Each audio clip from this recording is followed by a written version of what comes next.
Hey everybody, welcome back to another video. How's it going? It's been a while. Today we have Eva also with us on the screen. Finally. Sorry about this noise. Sorry about the fan. My computer is blasting off. But yeah, I hope it's not too noisy. Today we're gonna scan some film. And let me just post one more place. Do you look so dark? I don't look dark, or I think you maybe might a little look bit. a little bit dark. Let's see if we can fix that. I would say I look summery. Yeah, you look tan. Yeah, a little bit. So, do you want to tell us what we're going to be up to today? Well, we are going to be scanning some of the film that we developed last week, also in a live stream. So we are going to show a little bit of how our process is, both from like scanning, so how you put the film into something to have backlit and then take a photo of it, and then you are also going to show a little bit of how you would do after that photo is in the computer to make it a positive photo, right? Yes, that's the plan. That's the idea for sure. Now, I think I might have moved it a little bit right before we start. Typically, I mess everything up. Hey, Quacks. If you see that we're lagging, please let us know. I haven't used With the sound, yeah. Yeah, I haven't used OBS on Mac for so long. I had to download Windows to... Last stream... Such a mess of systems and... It is indeed, but I don't have any problems with Windows now. Yeah. Running on my MacBook just for streaming. Yeah. But today, because we need to use other softwares, I have completely neglected OBS on Mac, so I forgot about all the problems that we usually run into. So hopefully it's gonna be okay. But yeah, let's jump into it. How about that? Mm-hmm. I'm gonna try to switch. Quack says it's a bit laggy. It is a bit laggy. Mm-hmm. Well, I'm sorry about that. Let me see if I can fix it. So it's a bit laggy. So the video is before the audio or the audio before the video? If you can tell us that, I can fix it. Anyways, I'm gonna switch to this camera while we get an answer. So what I have here, maybe I should show you what I have set up first, and then we can, sorry about all the transitions. So I'm gonna move my camera to show you.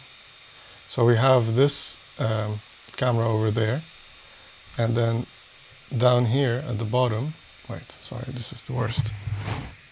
This is the film that I'm gonna scan, and we have some, maybe if I pick it up, yeah. Ooh, we have this thing right here. This is the Skier, something, SunrayBox Pro. Mm-hmm. And you might notice that we also have a,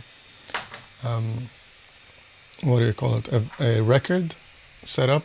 Record, yeah, like a vinyl. Vinyl, yeah, so it doesn't, that's the light over there. And you don't want to have any reflections on your scanning setup. We have also the blinds closed, so we're darkening up the place. Yeah. Actually, this light is pretty intense, I feel like. The light? Yeah, Yeah. Actually, I accidentally looked into it and now I can't see. Audio and video is fine, but sometimes it's not loading, although Wi-Fi is very good. I don't know. That's interesting. Yeah, I mean, I have a stream here that is, well, hopefully it's gonna survive. I'm also seeing it here. It seems okay, yeah, but I don't have the sound on, so All right. it's always... Then let's jump into it. So what we're using is the Olympus EM1 Mark II. Yeah. And we have the Olympus Capture application running on my computer. So now what you're seeing, what you're seeing is actually the Skier Pro, and this is the view of the camera mounted on top. You can do it many other ways. We have a tripod that we use for top-down shots when we're filming videos and tutorials and stuff like that. We'd like to have the the video angle from the top. Mm-hmm. But you don't really have to do it that way. Maybe at the end of the stream, when I have to take everything apart, I can show you a different method that you probably just need a table for it. But stay tuned for that. Or maybe one day I'll make a video. But I think by the end of the stream, if we don't go too long, I can show you the other way to do it. Mm-hmm. So anyways, I loaded up this film here. This one I don't plan on scanning right now. I just loaded it up because I didn't want my film scratching on the table when I was setting up. So the way that I do it usually is to zoom in on the camera using the digital zoom. So I'm going to get up and do that. So yeah, so what he's doing right now is to zoom in with the viewfinder. So what we are seeing here right now is the software that is connected to the camera, and it's showing you basically the viewfinder of the camera. So he's gonna zoom in the viewfinder, and it's gonna be able to very detailed focus exactly on the grain. So what we are doing in order to take a proper photo that is well focused on the film that we are going to scan, you put the grain side up. So the film has two sides. It has the shiny side and the grain side. The grain side is the emulsion side. It's basically where all the particles that react to light and they hold the photo are. So that's the part that we put closer to our lens and the camera. So emulsion side up. And what he's doing now is zooming in and checking that the grain is focused, basically. Right, Jimmy? That's correct. It's a little bit shaky because since the camera is on a tripod and all that, but basically it's easier if you do it at the edges of the photo or a part that is quite dense with So if you're using 35mm film, it would be really easy because then you can see the markings. I think you can see the markings on this one. That's the thing. These holders, they kind of block the markings on the film.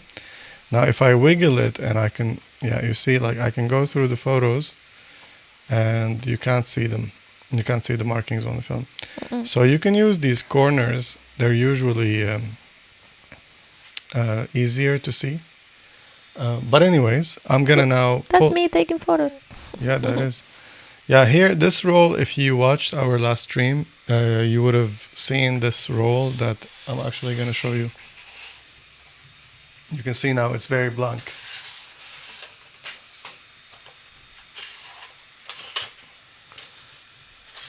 Right.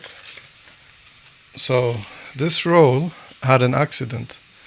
And you can see half of it is empty. So what happened with this roll is that it actually... I didn't know that I had a film in the camera. So I had no idea that I had a film in the camera, and I had my film in my hand. I wanted to load it to start shooting. We were with our friends they were shooting a movie, and they wanted some photos for the making of. And so I opened the camera, and you can see the burn here. That's when I opened the film back. And I realized that there's film in there, and I closed it, but then I had to wind again to the first frame. So this would be the length of the paper backing, and then boom, we get to the first frame. I shot a few frames here. The camera thinks that it still has film, but you can see this is beyond the edge of the film. But anyways, so these things happen. Yeah, most of these shots are not important, so that's why I'm handling this film not very carefully.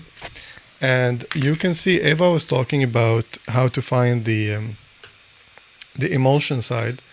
The idea is that here there are film markings, and if you can read those properly, like if you can read a letter, a word properly, then that is not the emulsion side. Yeah, I mean it's upside down, so I'm trying to show it to you there.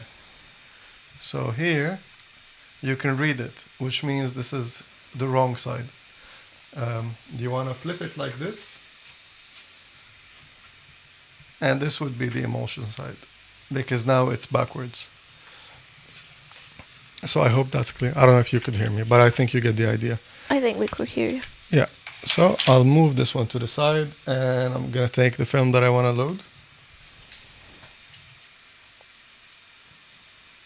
Which is, what film are we scanning today? So here's the thing. Now that I'm looking at the film, I can see some.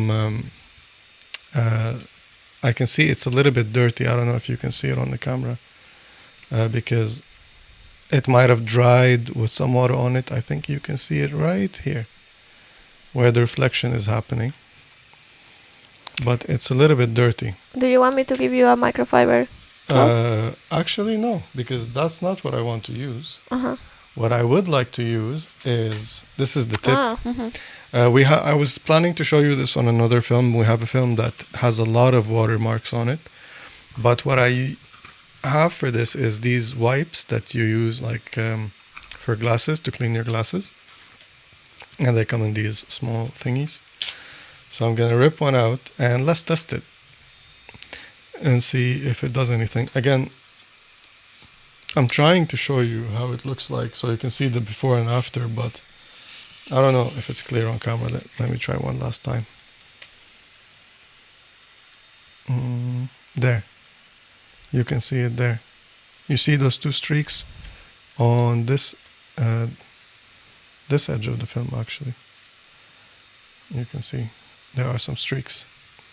So I'm gonna unfold my thingy and give it a wipe and see if it does anything. This usually is the best way to do it. You can try to re-soak your film in water, some distilled water or some stabilizer. Mm-hmm. It might actually take them off. But this is the alternative method. And you should be doing this while your film is hanging. I'm just doing it here because we're live and the show must go on. So what I'm doing is I'm just gently wiping where these marks used to be. And I can see it working. Now you might think it's working, but you have to kind of like wait for it to dry to see if it actually worked. Yeah, so the good thing about these wipes is that they dry pretty quickly. It's not like putting the whole film into water again or using water. Yeah, they definitely worked. So I'm going to do the rest because I see more down the film. I wonder what that comes from because we use distilled water for our chemicals. Yeah. I guess whatever is left in the tank, you know. Yeah, we did have very old chemicals in the tank. No, I mean like when you wash it, there's gonna still be water in the tank. And if our water is very hard, then it's not gonna. The distilled water is still gonna be not enough, not pure enough, I guess. I don't know. So let's see. Yeah, I can't see any more markings left. That's perfect.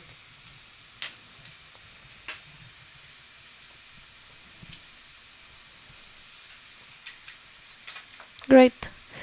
Now you are putting the film inside the holder with the emulsion side up. Yep. Very carefully not to touch the photo, so only on the sides. Yeah, I was holding the edges of the film the whole time. Maybe I left a few fingerprints, but that's okay. We will see them if you did. So you see here in this, wait, now you don't see. I should be showing you this screen.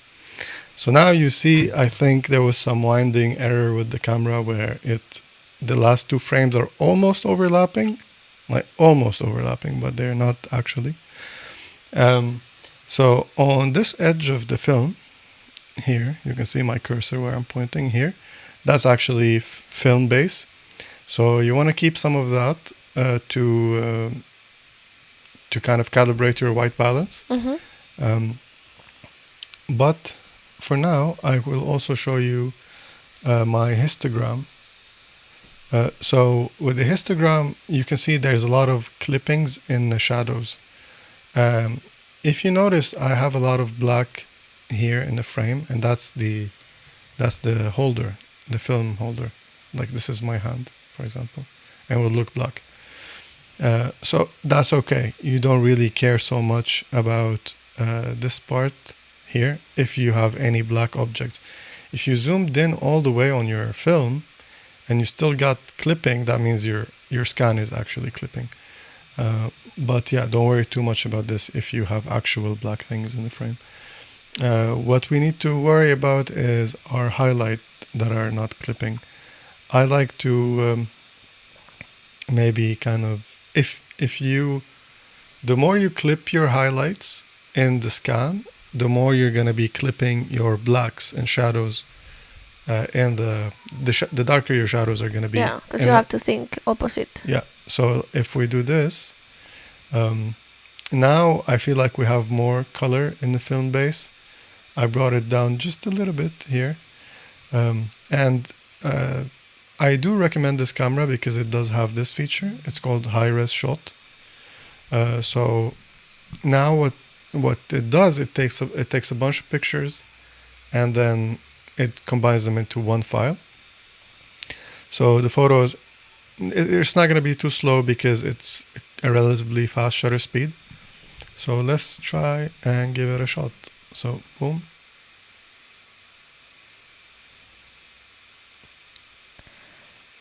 It's working, and the file is being saved.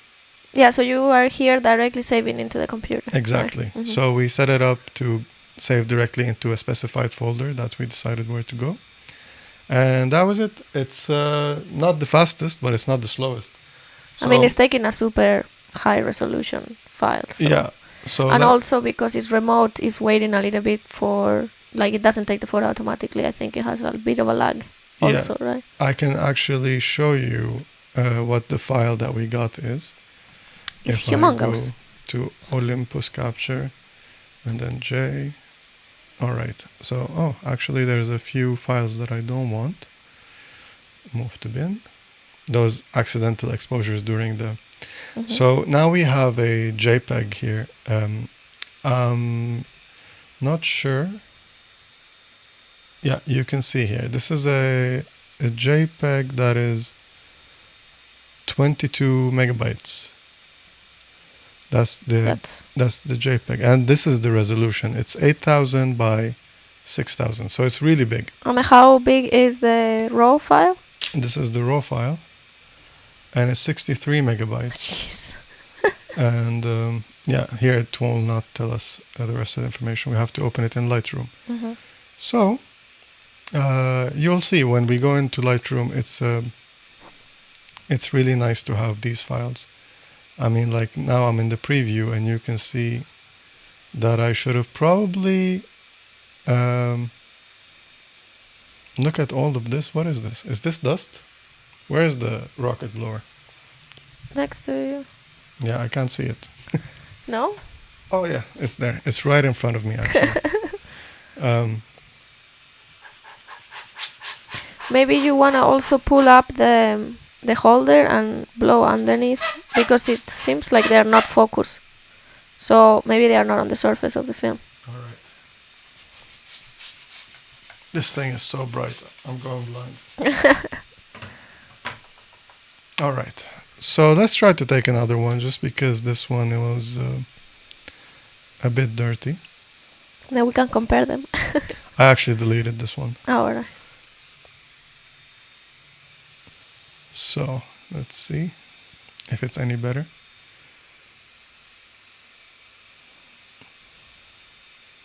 So yeah, what I was trying to say is that you might think that this is a bit too slow, but if you think about it, it's actually relatively very fast in comparison to, let's say, a scanner. Yeah, all right, definitely. And scanner. Also having an account, you are having it directly into the computer. You don't have to take the photo on the camera, take the card, put it in the card reader, transfer it to the computer. I think total time is much faster than any other way. Yeah.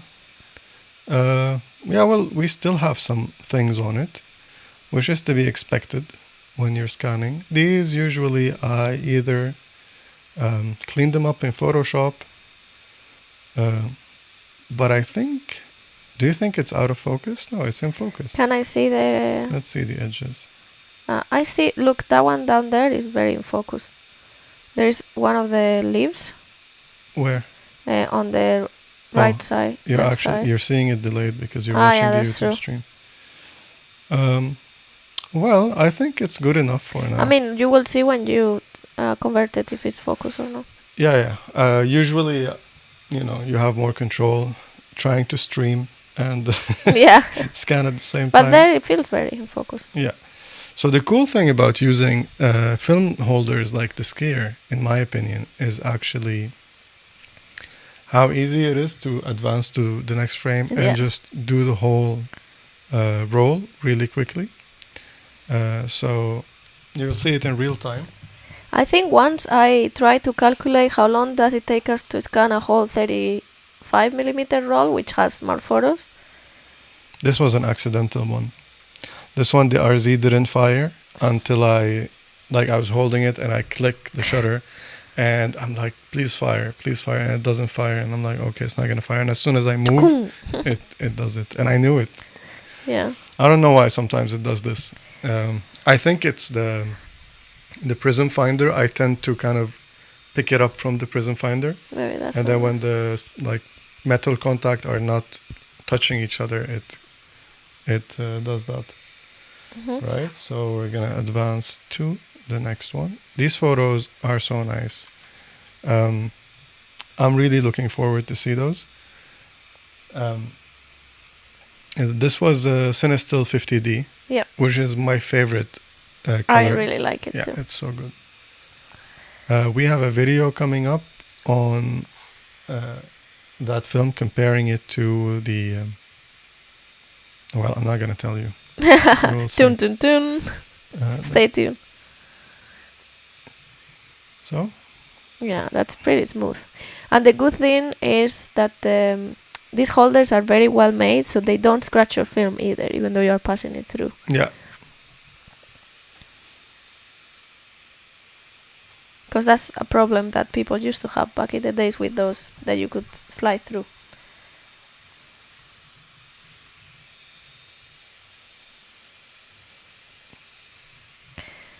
How many did you do? 5 or 6, yeah?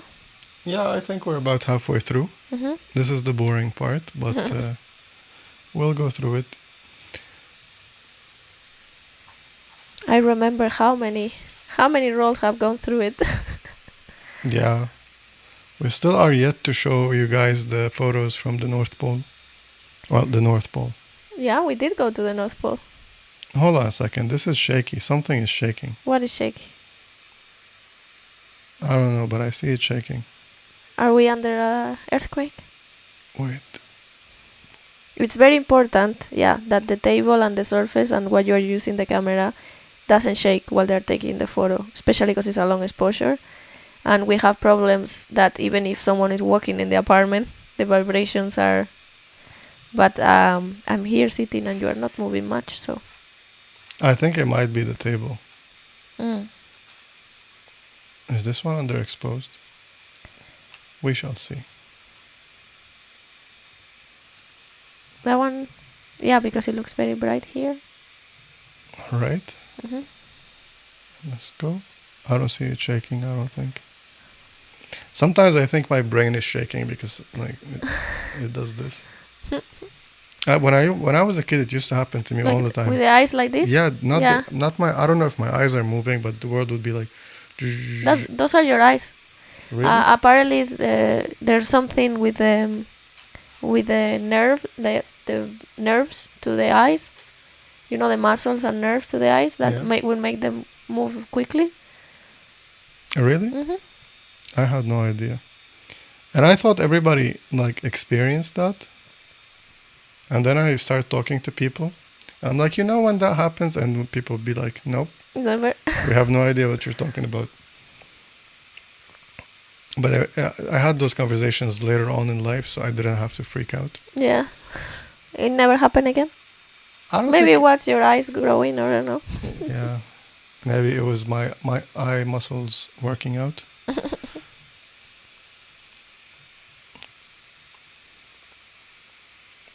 I wonder if any of the people in the photos are watching the stream. Or we'll see. Maybe they will watch it later. I'm sure Julian will take a look, take a peek. All right. And we're down to our last photo. Yay.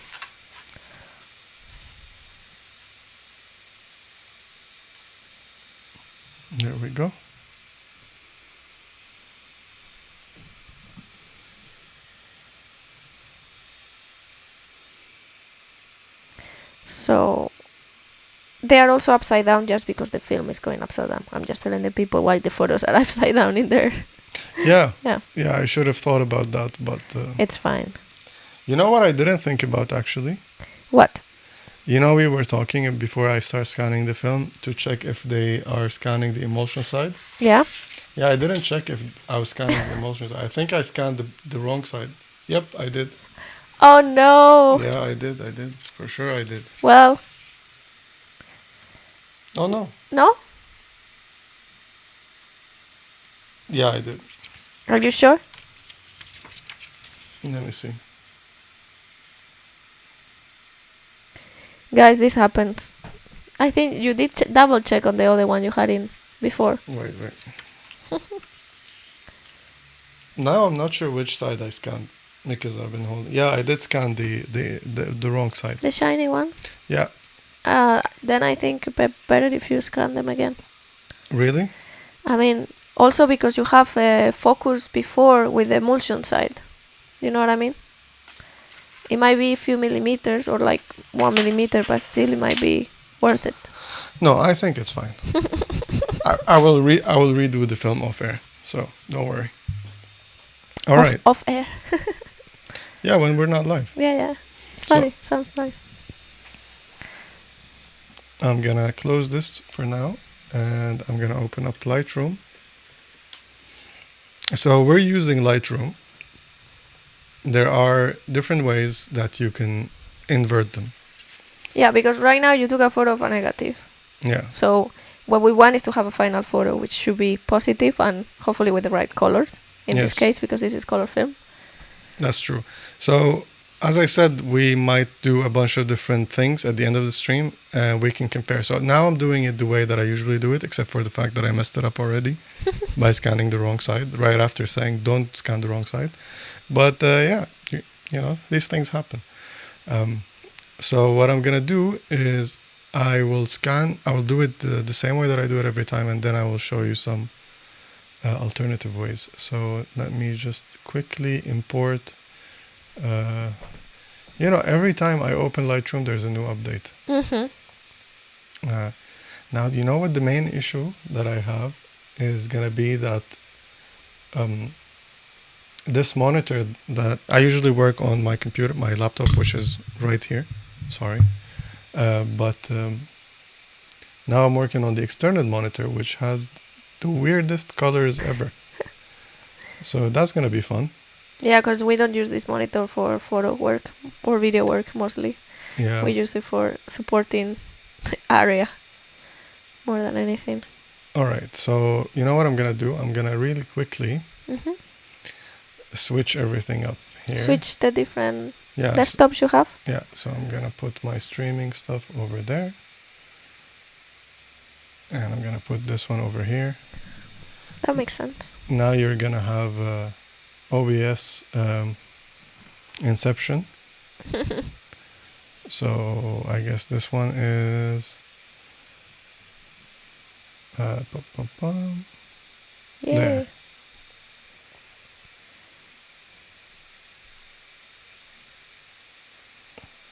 All right. So let me just do this for a second, and I will import these photos. So yeah, you are using Lightroom, but there are other sort of software that do similar things, which is basically taking raw photos and being able to work with them. Yeah. Because you took the photo in RAW, not in JPEG. Cameras generally can take photos both in JPEG or RAW format, which will differ depending on the brand you're using, but you need a dedicated software in order to see the photos and work with them.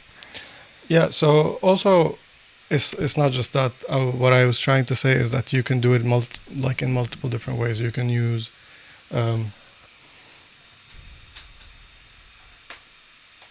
sorry, I just had to turn that thing up because it gets hot if I don't.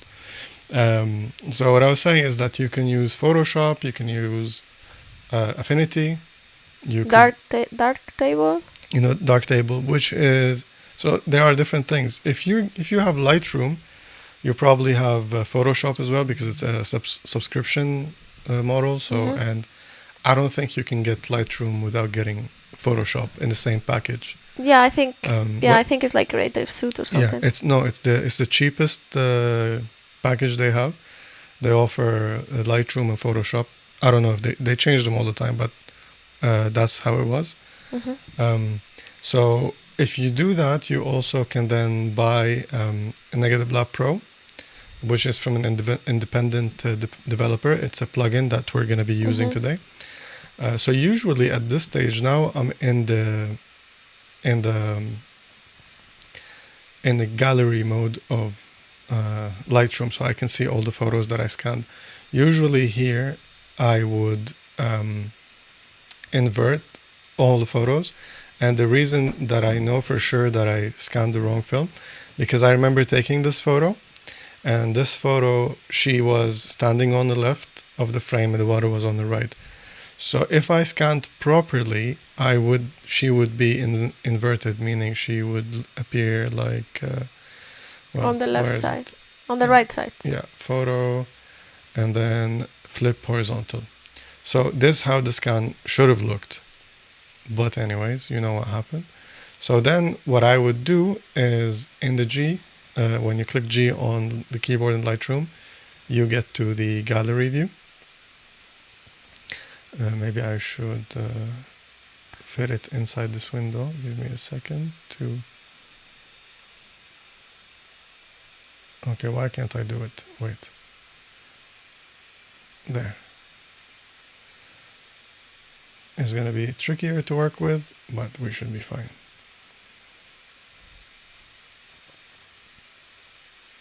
All right, it's tiny Lightroom. So usually what I would do is Command A, select all, and then you click on Photo in the File menu on top, and then you flip horizontal, and it will flip all your photos horizontally. So I'm just gonna now manually fix the rotation of all these photos. You have to do this every time, unless you scan them the proper way, which I didn't. But yeah, it's that simple. Second thing I'm gonna do, I'm gonna select a photo and click D. So now we're in develop Mode. Develop panel. The first thing you want to do is you want to take your eyedropper and click on the film base. That's why we have it. I'm just going to take a quick peek to see that it's the same across the photos. Sometimes there's variation. So you see here, well, actually this is the two photos that kind of almost blended. But sometimes if you have a light leak in the film, you might get some light bleeding on the edge of the photo. So don't click on that. Click on a place where you can see, if you go through the photos, that it's consistent basically across the film. So I'm just gonna click anywhere really. So now we have white balanced our shot. The second thing I'm gonna do is I'm gonna crop, and so it's a rough crop. I'm gonna disable the format lock, and then make sure I have this. So this is a rough basically crop. I would recommend maybe even going a little bit smaller. You can always go bigger, but this will increase the speed of your process a lot. After we've done that, Command C or Control C, and then we deselect, check none, and then we click white balance in basic, and we also click the crop. They should be almost exactly the same. You might have to change, slide, basically pan your crop a little bit. But since you didn't move anything on the table, your rotation is not going to be neat. You don't have to rotate or anything. So we copy, and then we basically Command A, Command V, and it should, or maybe I should click sync. Yeah, synchronize. You can do that, and then it's done. Now all of our photos, if we flick through, you see this one at the bottom is actually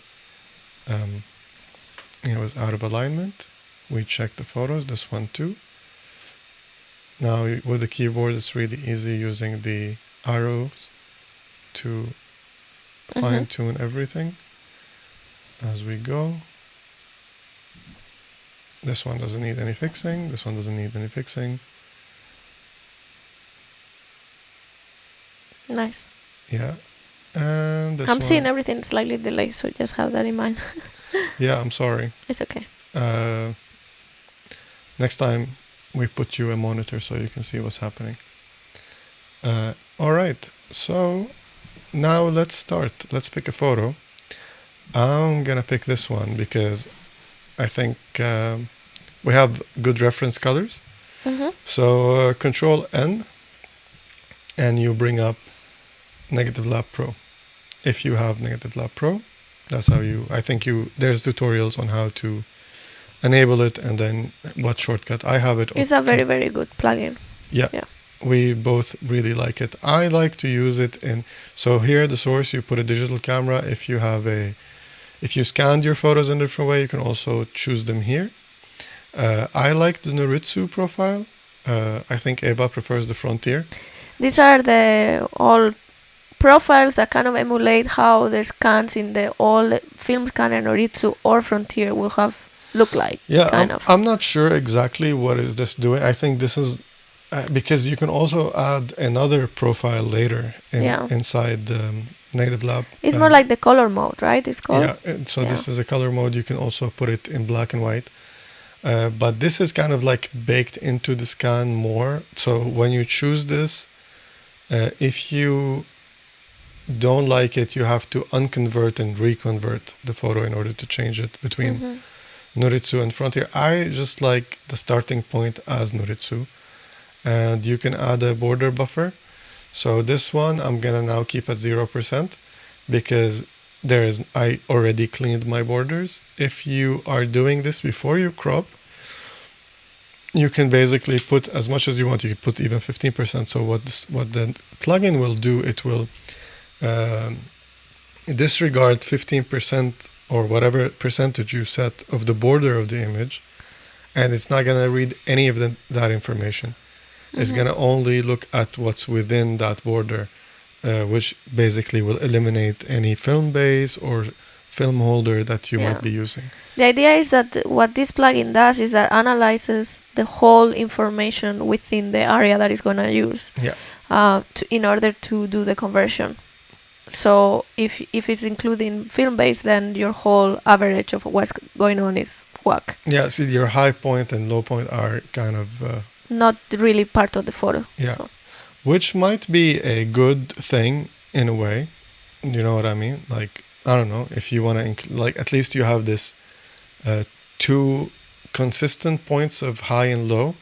If you have the film holder and the film base, one would be your black point or your highlight, and but I don't know. So this is what it looks like currently. This is whatever I was... you can see that the exposure is +20. Here it says white balance Kodak. LUT is Frontier. So this is what I was talking about. You can change these LUTs. Crystal is more contrasty. So the Pacon is that scanner that does this. They all have different profiles. I strangely like to put it the first one on Noritsu, the second one on Frontier. I also like natural. I mean, you could if you reset everything, and then you can put it to none. What I'm gonna do right now is, I mean, it doesn't look so bad already. No, actually, it looks good. I was thinking. So I'm gonna reset everything, and this is what it gave me. It set the tones to lab standard. Now, a lot of times you might actually like this a lot more than any of the other ones. I do like the lab tone profile. I don't know what you call this. So the lab standard, I choose one of those depending on the photo. But I really like those when I'm working with point and shoots. For whatever reason, the vibe that I get, the contrast that I get, the color, everything that I get from this profile goes really well with how I think a point and shoot photo looks like. Mm-hmm. You know, with the flash, you know, people not paying attention in a party, maybe some people are drunk, stuff like that. You know, those kind of classic film feeling photos. I really feel like the lab options work really well for those. These ones, the cinematic, log, rich, and flat, I have no idea why they're called cinematic, but I actually They're a like little them. more punchy, no? They're less punchy. Less punchy? Yeah, they're more flat. So even the rich, if you look at it, so this is the it's gonna be the richest basically contrast, I think, with the colors and everything. If you compare it to the lab standard, it's less contrasty. The highlights in lab are much higher. So this one kind of dulls the highlight a little bit, which I really feel like is the way to go, especially with films like Cinestill, where you do want to have a kind of like a crushed highlight look. I like it that way. But you can play around with it. Like the flat is too flat, in my opinion. The log, again, I have no idea what log is referring to, logarithmic, but what does that mean? Don't ask me. Maybe somebody will write it in the chat or in the comments someday. Yeah, so I like to use the log and then raise the exposure a bit, so to open up the whole image. It's crazy. I know you're not supposed to go all the way, but I kind of like it maxed out on the exposure.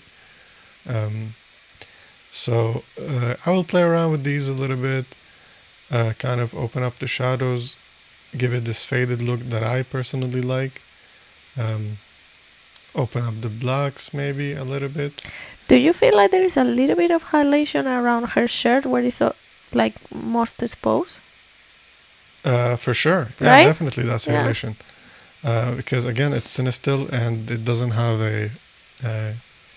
I feel so here they also have, if you go to the white balance, they do have a Cinestill T and D. Tungsten or daylight. Yeah. So we're gonna try the D one and see what it does. I think it works really well. I mean, if you were looking at it with your before I clicked, you might have noticed that it kind of turned a bit too green. Yeah, it kind of brought a little bit of the tint towards the green side. Yeah, but it actually didn't. It went 10 points into the magenta. So if I go back to none, you see it's 0, 0. What it did is actually it added a lot more yellow. So it's 17 on yellow, 10 on the magenta. I actually want to maybe, let's see if I drop it. You see, if I drop it a bit, it starts to turn like really green. So I'm just going to keep it at Cinestill D. And yeah, I kind of like those. I kind of like how it looks like right now. Again, maybe I should do this. So like my eyes are not affected by the giant light that is blasting me in the face. But yeah, it's. I think it's cool. I think the skin tones are nice. She was pretty pale, so I would say it's accurate. Yeah. And very blonde. Yeah, so I don't know. I think I like how it is. Now, my horizon is all over the place. If I lock this, and then let's see if I'm going to fix my horizon. And I do this, and then I'll do a little bit of this, a little bit of that. And then boom, we have a photo. So yeah, let's try this one. This one I like. I thought it would look nice when I took it. Yeah, what I also didn't talk about is the pre-saturation level. So you can also choose one of these and try them out and see what it does.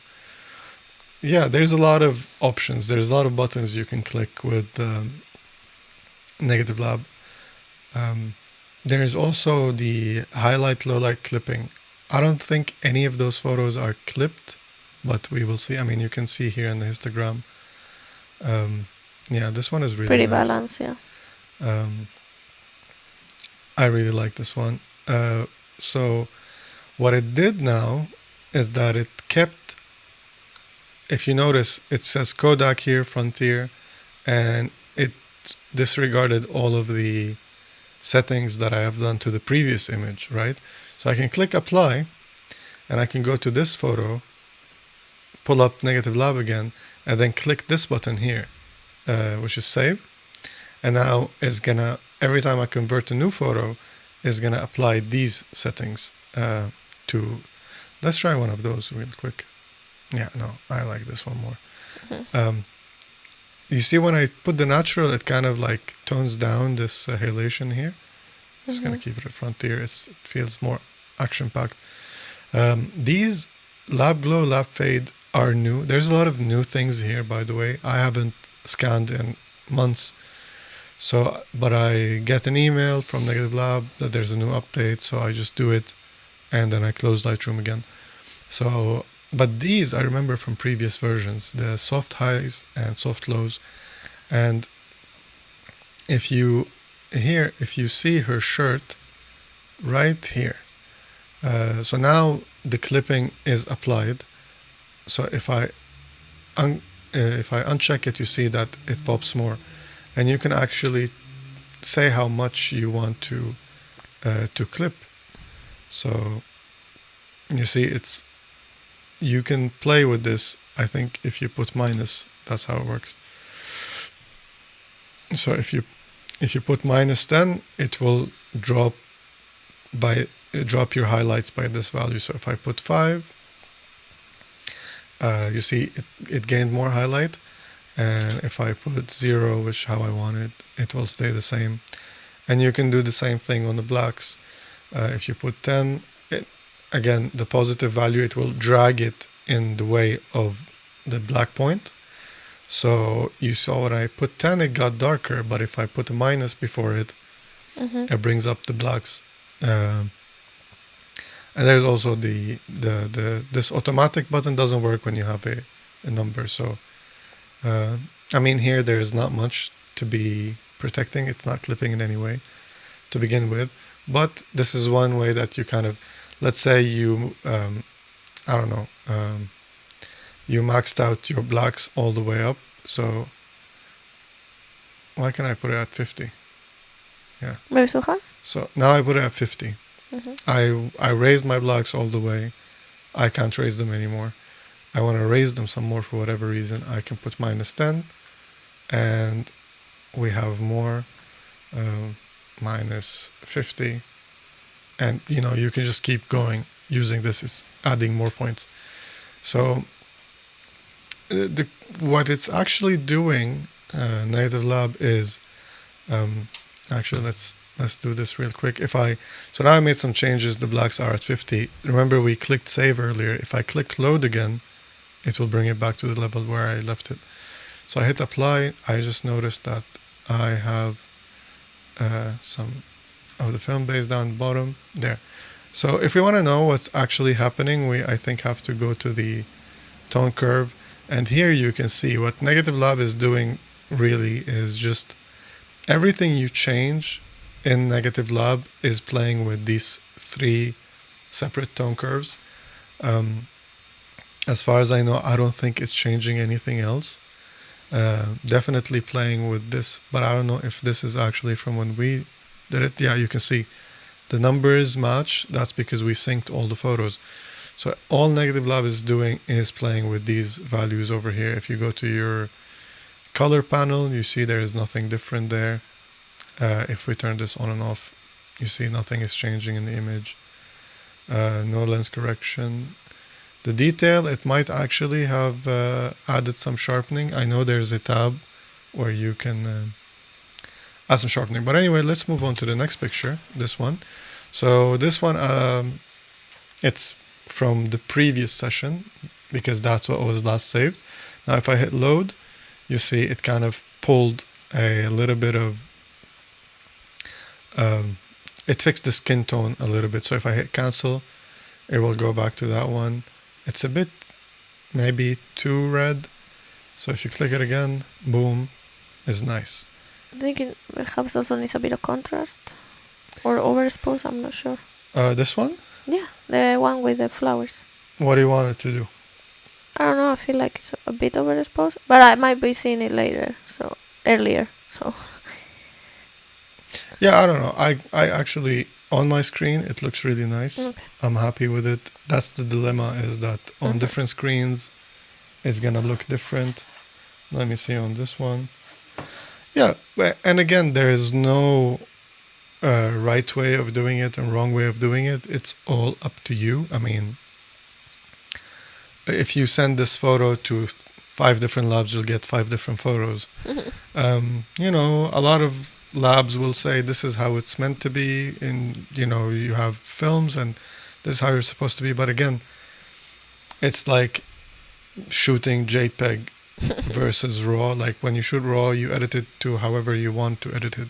I might edit this photo further, so it doesn't really matter if I'm happy with the colors. If they look like I imagined them when I say like, okay, I'm gonna load up some Cinestill 50D.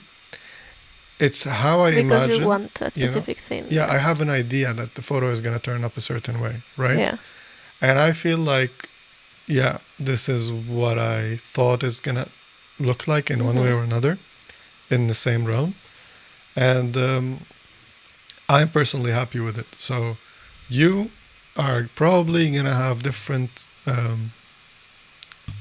values here, and that's okay. Everybody's gonna have different values, because at the end it's your photo. Here there's a new advanced app that I haven't seen before. Yeah, so this is the changes the engine of the conversion back to a previous one. So if you're not happy with this current build and you liked how certain buttons behaved and now you think it's different, you can I think click one of those to take it back. There's a bunch of different things here that I haven't seen before, so I'm just gonna leave them be, because it is behaving like I usually use it, like I'm used to it. Here you have also sharpening, so you can add sharpening from Negative Lab, and you can check one of these profiles. If I'm gonna sharpen, I throw it into Photoshop and I do it there. Yeah, but I don't want to sharpen any of these images. I'm happy with them.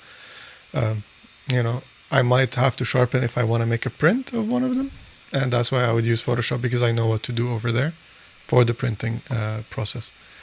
So I'm gonna hit apply and move on to another picture. So let's see. Let's do one with the director himself. So let's convert. This is our friend. He was the director of the movie. That was his final project for a course he was taking. Yeah. I'm looking forward to see it. Do you know when it comes out? September or so. Right. Yeah. The movie would be nice. Yeah, that's looking cool. That's. I'm looking forward to see what they use for the poster of the short film. Yeah, they still haven't received any of Our these photos, but yeah, we went. We stayed there for like 2 days. We stayed overnight, so 2 days of shooting, and basically we were there to just have fun and take photos. And Eva had her digital camera and she took a bunch of photos. I was shooting also with a GH5. I don't know. Did you even look at the photos in this one? No, we transferred some from one of the SD cards. The other SD card is that one. I haven't transferred them to your computer. So Really? you have to look into them. Yeah. So you didn't even look at any of the digital ones that I shot? No, I didn't, because I haven't even looked at mine yet. Yeah. So I have to edit a lot of photos. I took 1,000 photos that weekend. I took probably 5,000. I haven't shot digital in so long, and I was just my finger on burst mode the whole time. This one is looking a bit sus. So what I'm gonna do is I'm gonna reset. It's contrasty for sure. I'm gonna do this. Maybe bring down the yellows a tinge. And then bring down this. Oh. Actually, I don't like that. So I'm gonna load again. And then I'm gonna... Oh, so if I do this, yeah, it's gonna be the same values. I might actually raise the highlights. I think this one I underexposed it a little bit from where I wanted it to be.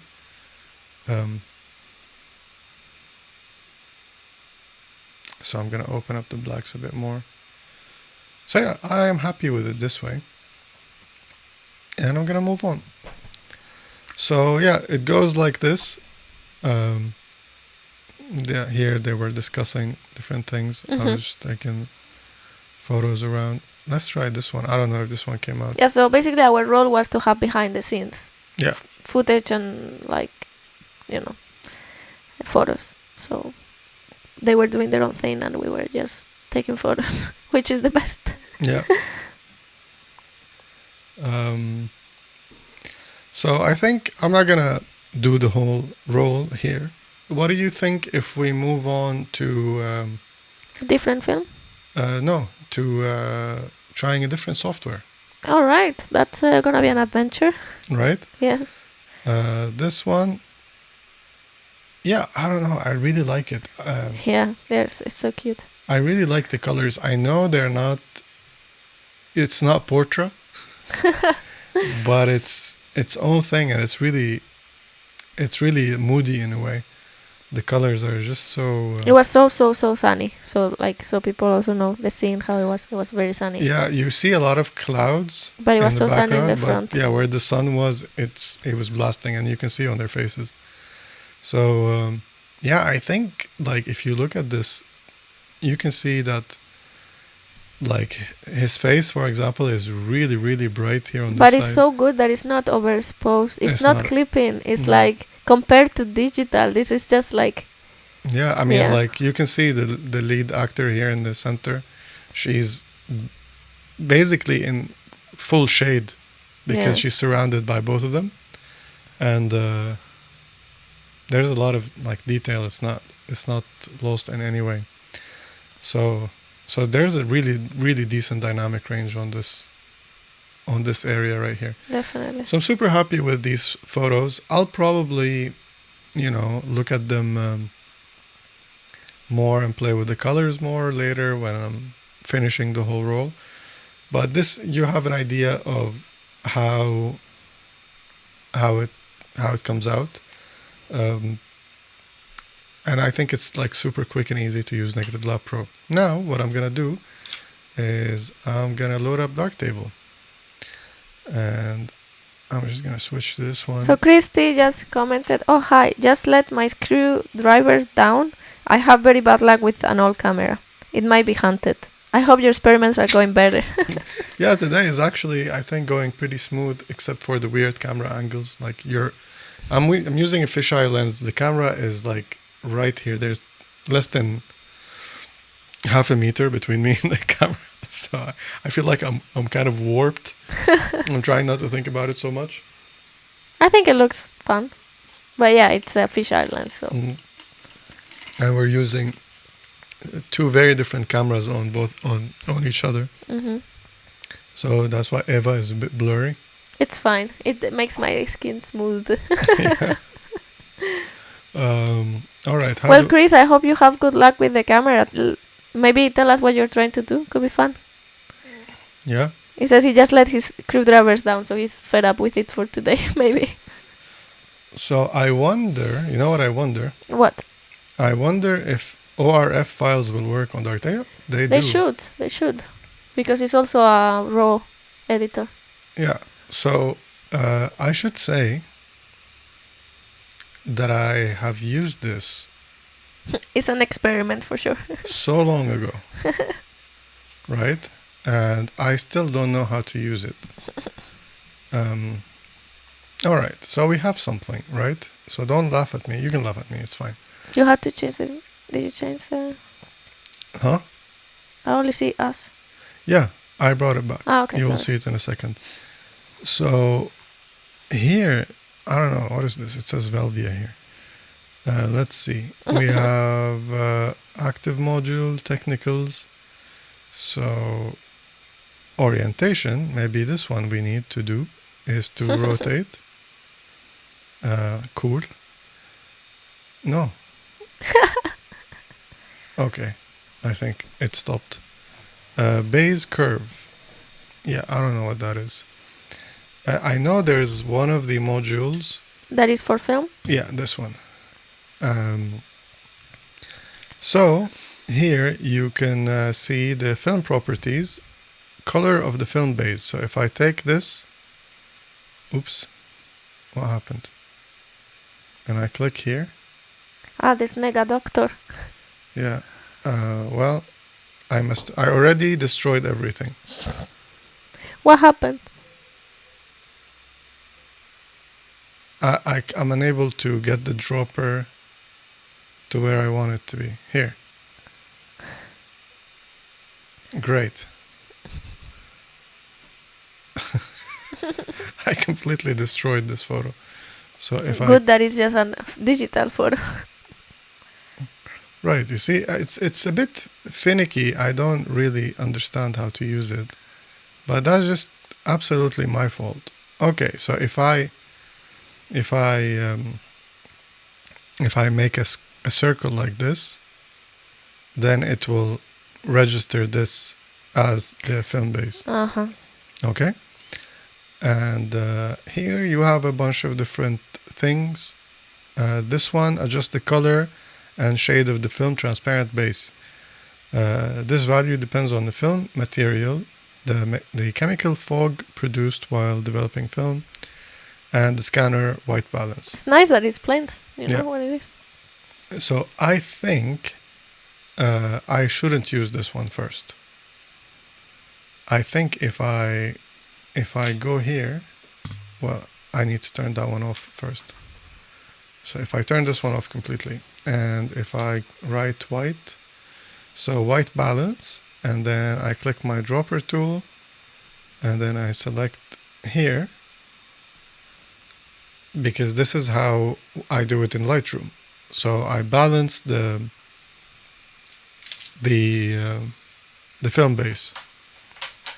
So that was the first step that we do in Lightroom. If we go back to that looks pretty. Nega Doctor, and then we click this one, and then again we get a completely different result. Now you can click on correction, or you can click on this one, and I don't know, let's try. If we do this, yeah, we're getting somewhere. This is the green, so you can take it down. Oh no, I'm playing with the blue even though I clicked on the green.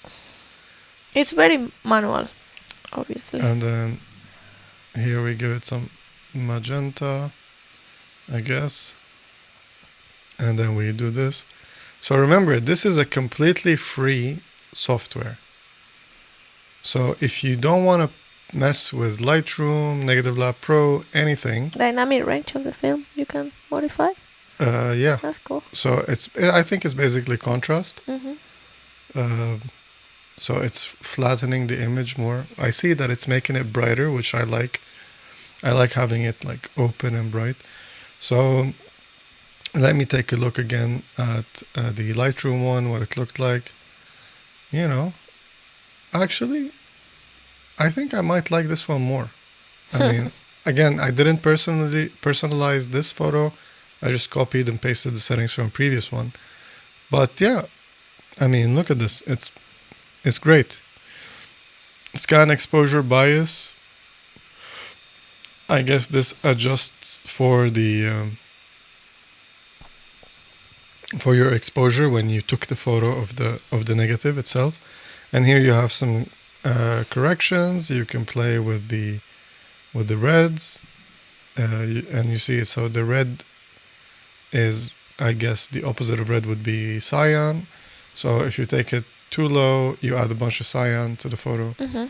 And if you take it too far, you add a bunch of, oh, now I'm playing with this one.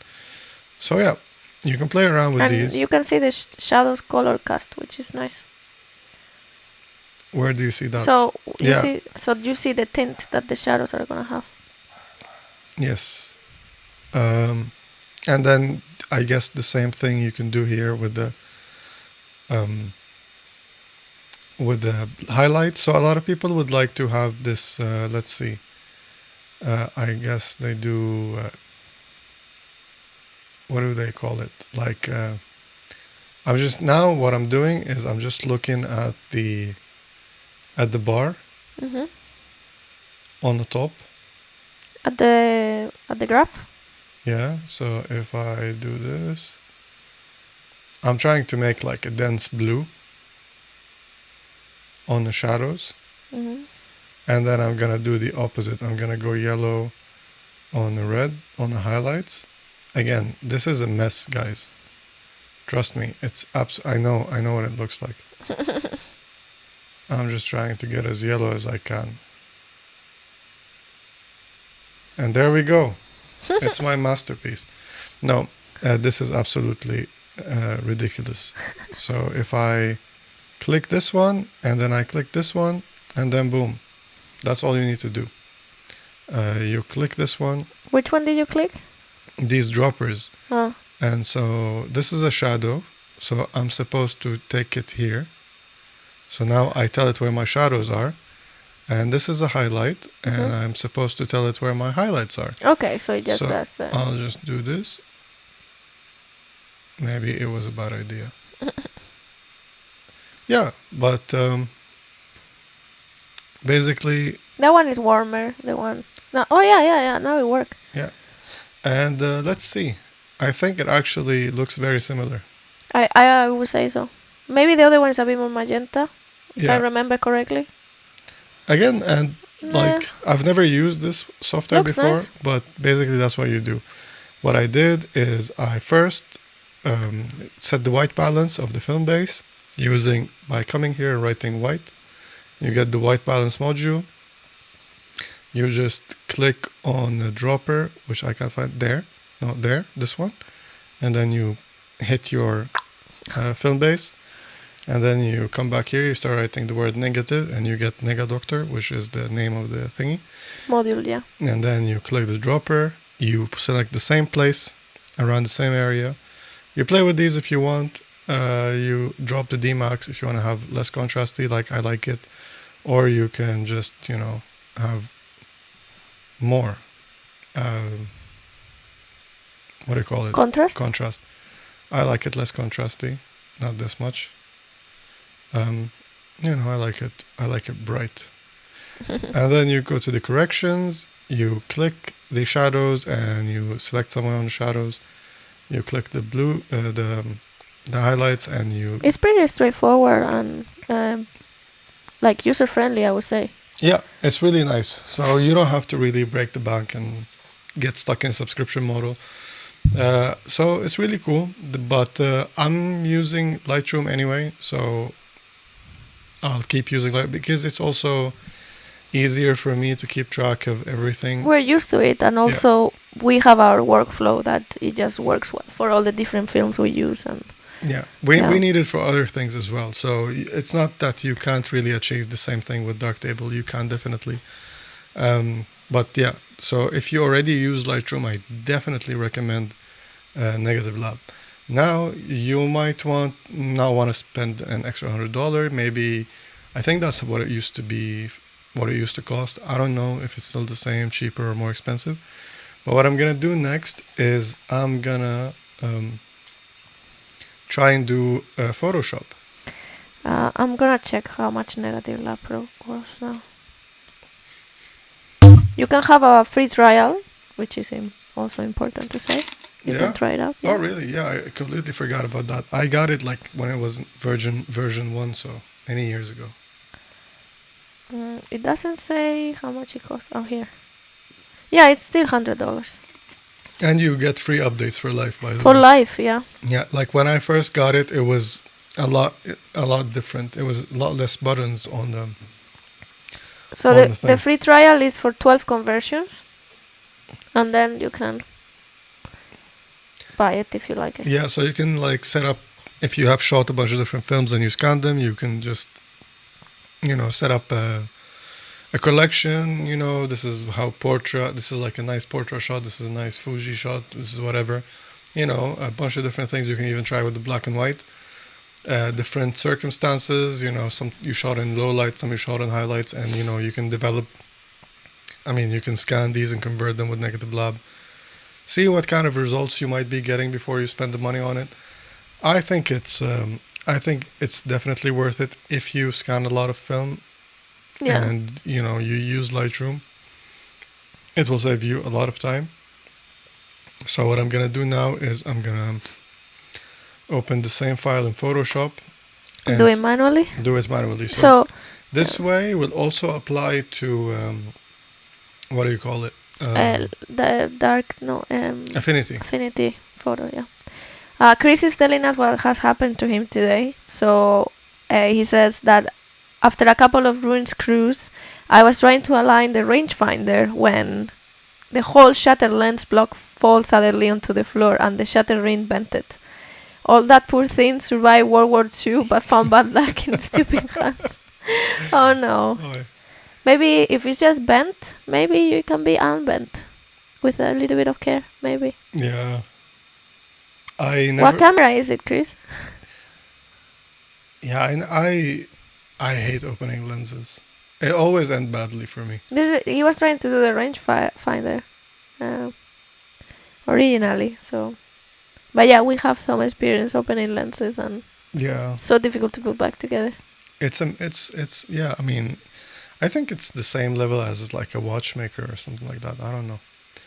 I'm not good at either. Certo Dolly Super Sport. Gonna check it out. All right, so here when I dropped my file into Photoshop, Oh, nice camera. It's one of those that you open and. oh yeah, we can show the peeps. Certo Dolly Super Sport. Super Sport. Does it have a fast shutter speed? Is What? it Super Sport? This is the camera Chris is working on. It's from 1934, approximately. It is really beautiful. You know, like It is very this nice. part here reminds me of the Voigtlander that I like. Yeah. The Bessa R2, I think. R2A. So I like the green one. It's so beautiful. But I don't like rangefinders, so. But I do like the rangefinders. I just, I'm just bad at it. So what I'm going to do is I'm going to, click the dropper tool here. And then I'm going to click. From 1935, 1/400th of a second is the fastest shutter speed. Yeah. 1939, that's the year the Spanish Civil War finished. Yeah. That's fast. The only camera that I have from the 30s, I don't know about yours. You have a bunch of old ones, but mine is the one over there, the Maestro 4x5. It's an SLR 4x5 camera. And that one is, my battery is about to die. Which battery? This one, the one that is looking at me. No, let me give you a new one. I have one here. Oh, okay. So that one maxes out at 100. 100th of a second, yeah. Yeah. But it's also a 4x5 SLR, so. So? I don't know, I it's want a it big faster. shutter. Wait, You know. I'm gonna disappear, you guys. But don't worry, I'll be back. It's a big camera with a big shutter. It is, indeed. But I think I might have an idea on how to fix it. Oh no, now you can see all of the things in the camera. Go away. It will go. We only see tiny bit. Wait, It's not focused though. is it not? It is focused. You're a little bit blurry at least now. I am blurry in real life. You're blurry for sure. There, I fixed it. Nice. Yeah, so back to the thing. Chris saying big leaf shutters can't go fast. Yeah, it's not a leaf shutter. No, It's yeah. a whole It's a focal curtain. It's a curtain shutter. Goes Kochum. I would have been really happy with a leaf shutter on that one. Oh, curtain shutters since the 1900s can go 1 to 1,000. Is it 1,000? Not 100? Did you forget 10 on the way? I did not, but that one is not a what do you call it? I am out of focus. Actually, you're right. You can just use your ring, I guess. Can I? There. Nice. Anyways, so yeah, one thing before we get sidetracked. Now, what's happening here is that Photoshop, when I drop the file, is asking me if I want to keep using Adobe RGB or switch to sRGB. I would say switch to sRGB. And that's the color space, right? yeah, so the color space. Now, a lot of it I always like to finish up my photos in Photoshop. Because, if I'm posting them on social media, I like to put borders around them or whatever. And so I like to do that whole thing in Photoshop. Now, in Photoshop, usually whenever I drop my file, I ask it to convert it to sRGB so I can work in sRGB. Because when I'm doing my final touches on the file, excuse me, when I'm doing my final touches on the file, I want to see them like exactly how they're going to appear. A lot of times, depending on the file you're working on and the colors you're working with, you might not see a difference between Adobe RGB and sRGB. But at the end of the day, it's always better to export it in sRGB if you plan to throw it on social media. So just to be on the safe side, it's also better if you work on sRGB. So that way, there is no changes the last minute when you're trying to convert. Sometimes it gets wonky and, I don't know what happens. But anyways, yeah, that's all I wanted to say. And always in Photoshop here at the bottom, it tells you what you're working on. Here you see it's sRGB. And I think if you click here, if it doesn't show you, there's an arrow and you can choose that you want to see your document profile, and then it will always display. Because I like to keep it there because sometimes I forget or I accidentally click, and when I'm working, I notice, I'm working in the wrong Colors.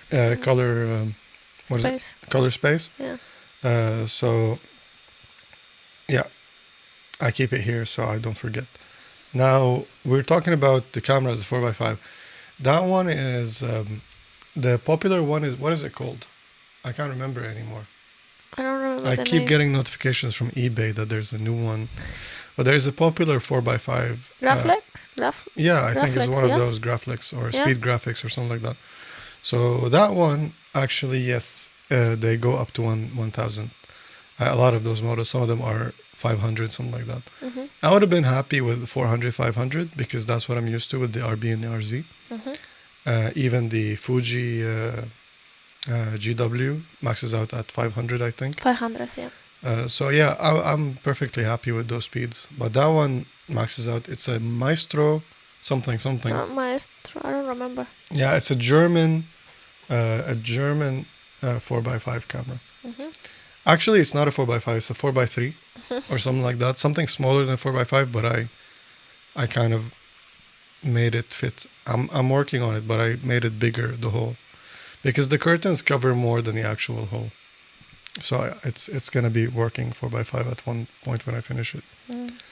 Right, so let's go back to our image. Now what I'm gonna do is try to remember how to rotate stuff in Photoshop. Again, it's been so long, forgive me you guys. So if I type rotate, image rotation, and I do 180.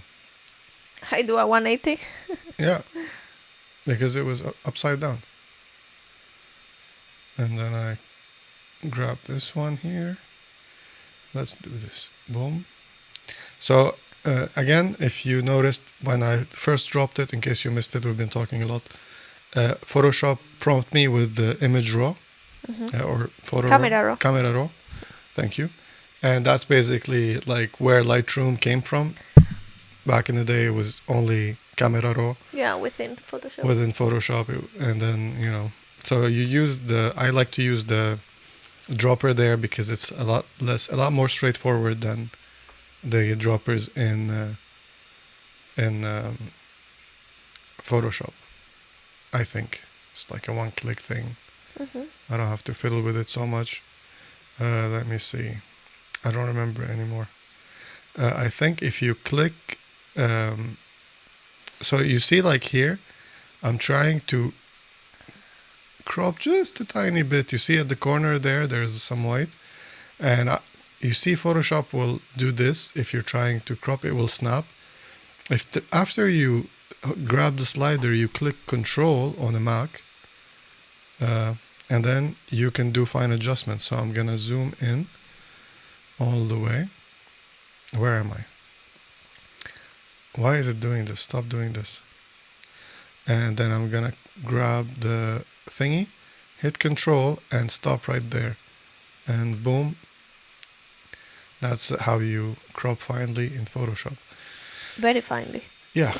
Now let's see if I remember how to do this. What I'm gonna do is I'm gonna drop some curves on this one.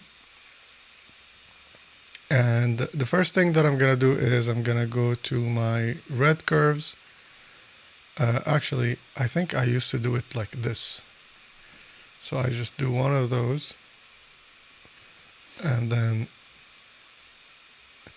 yeah, no, I'm gonna do it the proper way. So this both applies to Affinity and Photoshop. We go to our reds, and then we invert the red. And then we try not to clip anything. So if you hold, let's see, what do you hold? There was a button that you hold that you can, well, you can't hold anything. So you see, I just try to keep this line here. Do the same thing with the other side. And then go to our greens. And then do the same here. Try to keep everything in. And kick everything else out. And go to our blue. And then do the same thing here. Interesting. And there we go. I have never done it like this. Yeah, then you can add some curve if you want. You can play with these. If you take a dot and you keep it on the central line, what you're doing basically is you're playing with the, here, if you're in the blue, you can add more blue, take out yellow, or add more yellow, take out blue. Mm-hmm. So I'm gonna keep it a little bit warm. I mean, it's very similar to what Darktable is doing. Yeah. But just you need to know what is the curve, what is the curve doing, why do they color change and move the way they do. Yeah.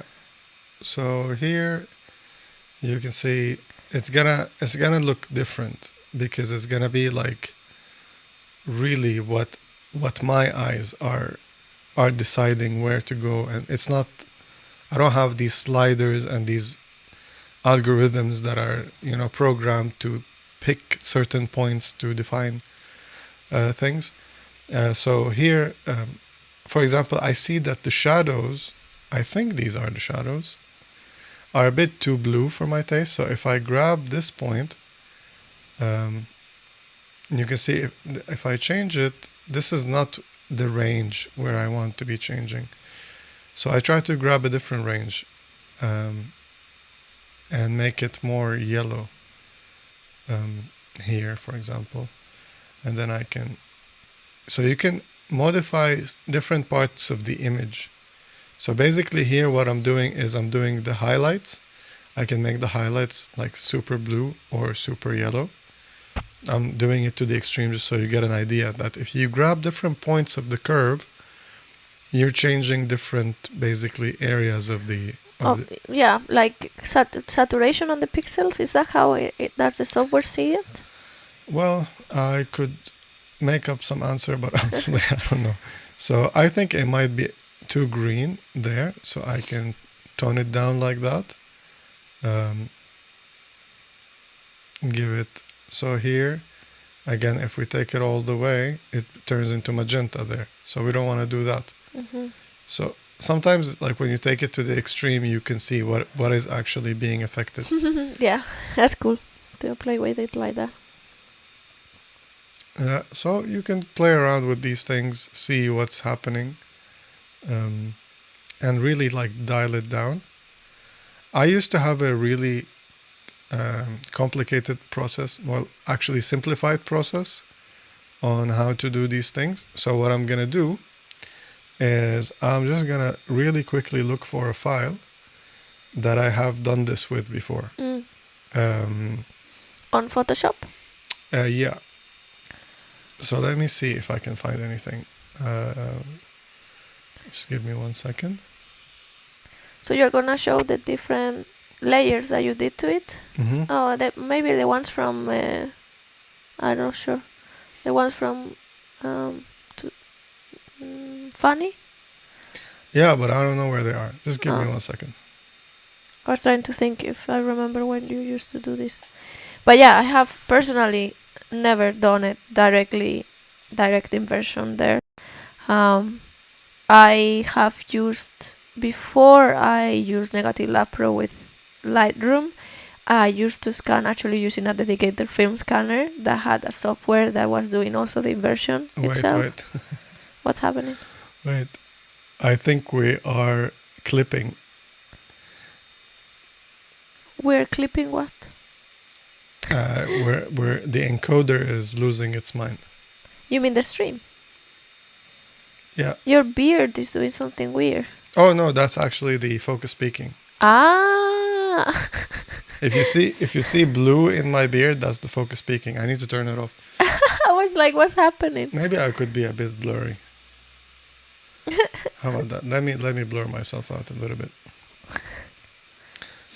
So I found the file. I'm just gonna grab really quickly.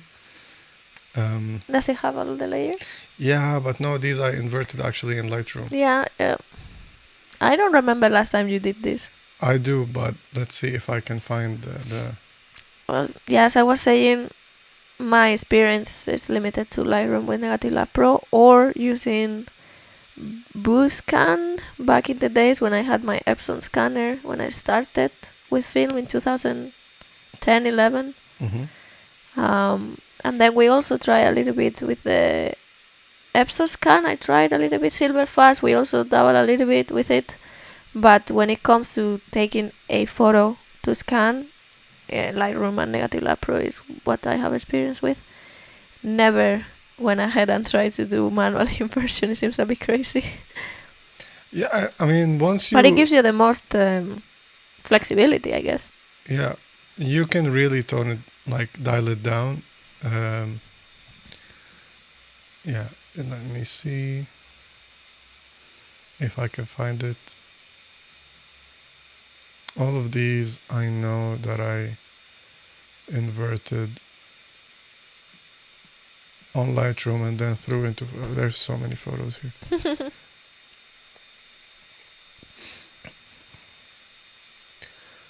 Right. Oh yeah, well, yeah, those ones I know I inverted, but these I think I lost the actual File? Yeah. Do you remember the Ferrari photos? Oh yeah. These disappeared. Like I had them and then I was going back and forth with Tim on the colors. He drives me nuts every time. Let's see, what is this? It says test. Exciting. Ooh. Yeah, it doesn't recognize this file type. It's PSD. That's strange. But anyways, I really had it dialed down at some point. Man, I'm so rusty. But did you have some sort of workflow? Like yeah, I would actually... macros or something like that? No, I would just copy the same... I mean, layers. they were ingrained in my brain because I would do them. But yeah, the same curves and stuff you would basically copy paste. It would be about 3-4 layers that you can do them really quickly. So what I'm gonna do, I'm gonna try to recreate it. Let's see. So if I remember correctly, what I would do first is I would just invert like this, and then set up my my exposure. I might want to play with the highlights and shadows a little bit. Something like this.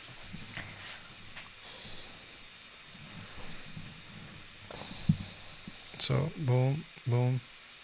And then I would throw in a color balance layer. So this way it's easier. You can have a visual reference of what you're doing. And then boom. There we go. So then you will compensate for whatever color biases there are, right? In this color correction step. Yeah. So basically you can see that we went from this to this And if you want to see the reference, well, let me close this one first. So again, these are all different interpretations, but this one, we're getting closer, so I can actually give it a little bit more yellow, a little bit more magenta, a little bit more red. And also you have to remember that how you place your layers in Photoshop plays a big role. So you can add levels, and then I like it bright, so I remember I added a bunch of brightness there. So I'm clipping here, and then I like to open up my blacks a little bit here, and then crush them a little bit there. So it's a different style, and also how you choose what kind of well, what do you call this? I don't know, but the type of layer you're adding. So this is a color layer. Yeah, the type of layer. So if I change it back, and how it relates to the other layers, that also can be. Yeah, so it's what it's doing to the pixel. Is it affecting the luminosity, the saturation, the hue? So I think when you add this color balance and you actually check color, it gives you a better result. But that's to my taste. So experiment with these. Now if we select all of these, can I turn them off altogether? No. Well, if I group them, how do I group these? Group from layers. Group one. And then if I turn all of these on, so here you can have CM is here. You can see the different, this is one way of doing it, and this is another. So this is the way that I did it, that you will see a lot of tutorials on YouTube telling you how to do this inversion. Hey CM, nice to see you too. Yeah, I was actually thinking about him the other day. I was working with the closet and I was moving around stuff and I found the cyanotype stuff. Yeah.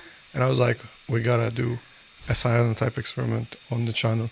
So that's hopefully coming soon, now that we're back. And yeah, it's good to see you too, buddy. It's been a while. So here, again, this one was looking okay into my eyes a second ago. But if you look away and look back. Yeah, I mean, yeah, I think I remembered what I used to do. So instead of doing the 3 different curves, all you really need to do, let's go through them one more time, is you do your main curve first, and you don't touch the red, green, and blue. You don't want to mess with that. Just the whole one. You grab the whole one, you invert that one, put an S-curve on it if you want. It doesn't matter really, like you can just leave it the way it is, and then play with the levels, because this one is the one that is gonna, it's a lot easier because you have visual reference to what you're doing. So again, for me, I like to boost the highlights, flatten out the darks, the blacks, and this one will allow you to do it if you slide this one in, and then you can compensate whatever you did, kind of the shadows, and then the color balance layer is so easy because again, you can see it here.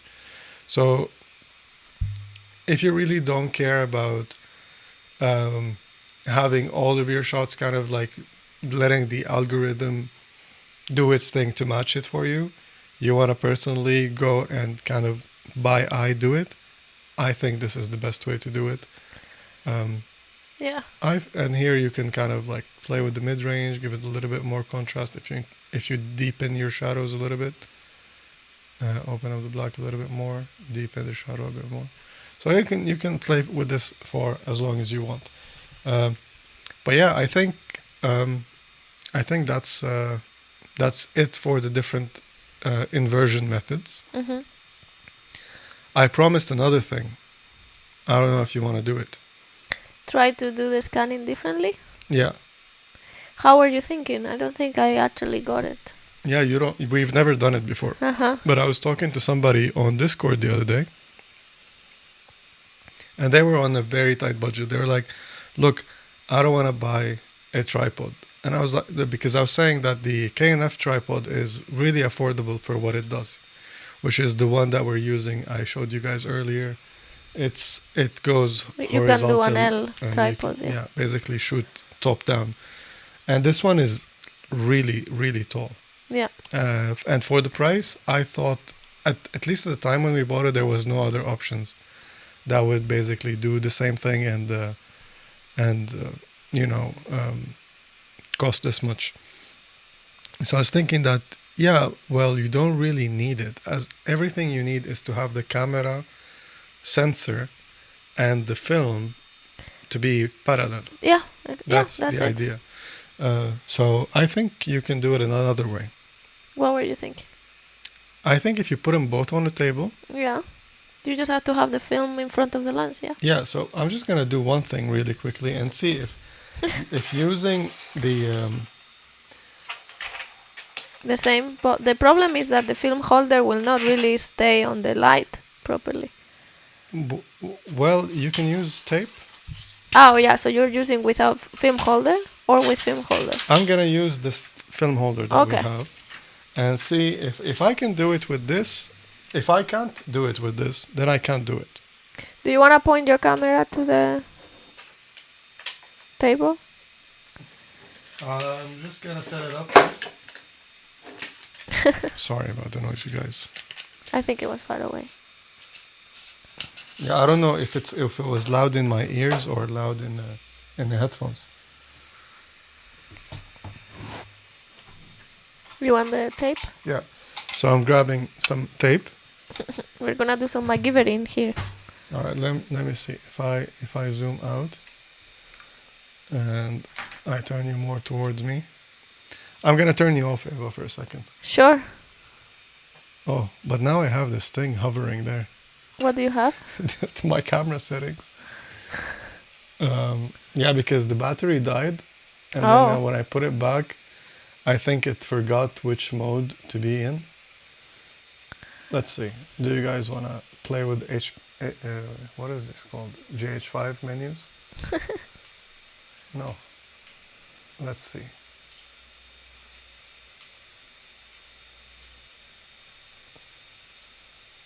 Yeah, here. What? Yeah, no, I want you to be off.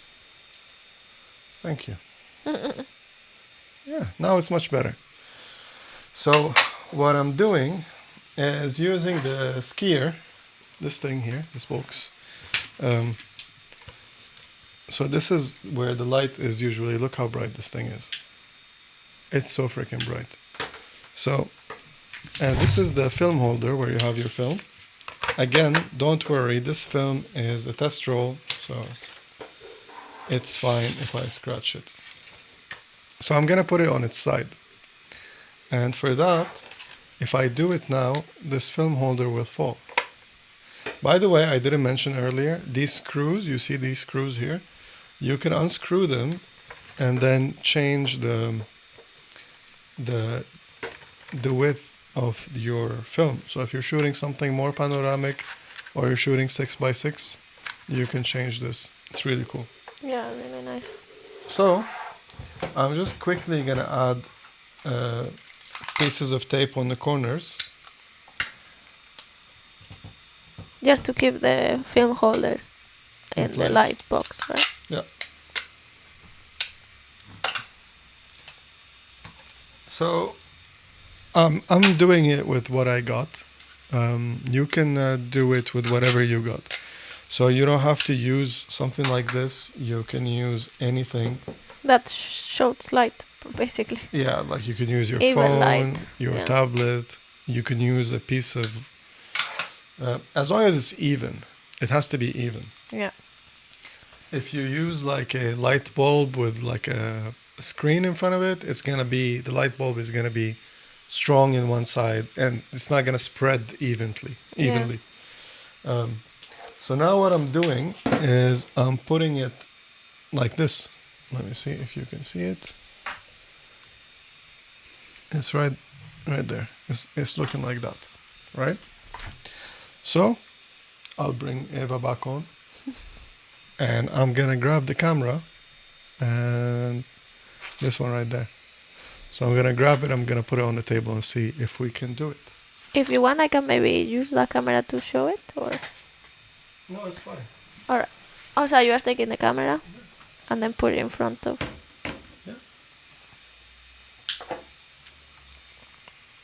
So Still connected to a computer, yeah. let me pull Olympus software back on. Is the camera on? Yeah.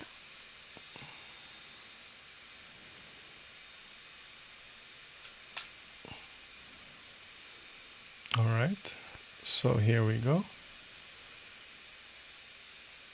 Now you can see the screen of the camera here. So now you can see there is not much going on, and it's because the lens is super heavy And it's a bit falling. and it's tilting forward. So what you need to do is basically just find something to keep your camera kind of level. Straight, right? Yeah. Yeah. So I'm just gonna use, I think if you use some coins, oops, sorry. If you use, so I'm using this thing, film extractor. There we go.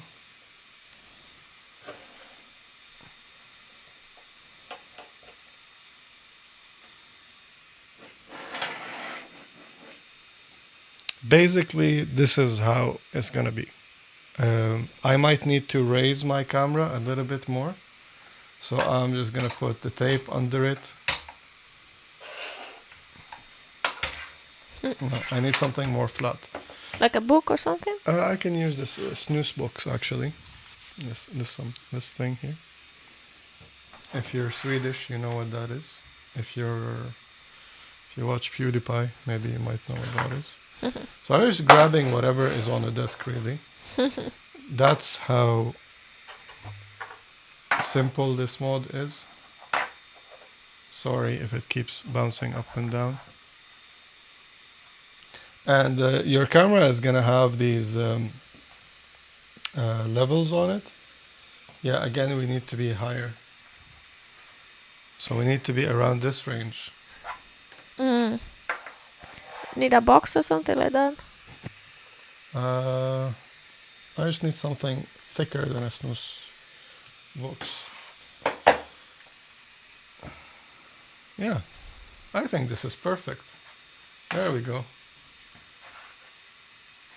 And then... McGivering for sure. Huh? McGivering for sure. Yeah. Maybe this thing. I'm just grabbing whatever is on the desk. There. Let's see. And it's perfect. It's perfectly leveled. Nice. Yeah. You cannot see that in the computer, but you see it in the camera, the levels of the... Yeah. Now, again, if I have like 2 more coins or something, I could have raised it a bit more.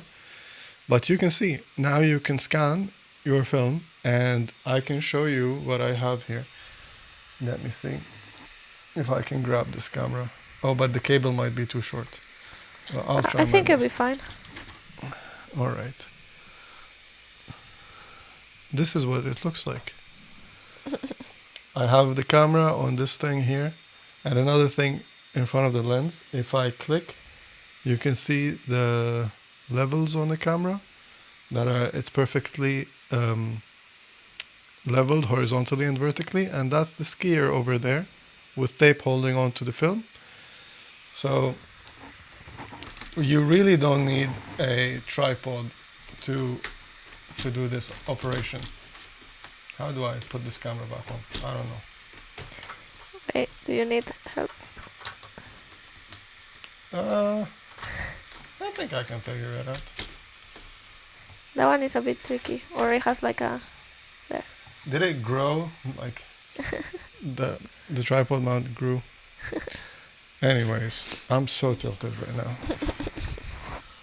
This is the most MacGyvered stream we ever done. Don't you agree? Yeah, even though we have like 3 cameras around, a light. Yeah, but I mean, But the setup we're is getting ideas as we go. But I think that's about it for today. Nobody had any questions, but No, they've been coming in and out. I feel people. if you do have any questions, you're watching this one later, Mm-hmm. leave them in the comments. We might do another video, maybe a shorter one. Maybe we can do a small, like 5 minute video going through all of this in a more organized manner. Mm-hmm. But you got an idea on how to scan film, or how we do it, Yeah. with a bunch of different softwares, a bunch of different methods. I mean, in principle, this is not or like only works with these particular cameras or softwares or anything. Everything is kind of interchangeable. The idea is that you have a camera, you have a light that shines through the film. You take a photo with the camera, you put it into the computer, and you invert it. That's like the general thing. And then you can use different kind of cameras, different kind of lights behind it. You just might give it a format that doesn't need a tripod. Yeah. I mean, honestly, you will talk to people and they will tell you need a lot of things. You don't really need much. This lens right here is a Nikon lens that it's actually riding on 2 adapters. So it is a macro lens, and we already had this, so we're like, we better use it. So my first camera was a Nikon camera, and this was actually my first lens from like 2010 or something. And so I put this one on a Nikon to Canon adapter. Yeah. Because we used to scan with Eva's camera. Yeah, with a Canon 60. With the 60, because I had a crop sensor camera when I started scanning with my camera before we met. Yeah. And then when we met, you're like, you can borrow my camera. It has a bigger sensor, so you get more resolution from your scans.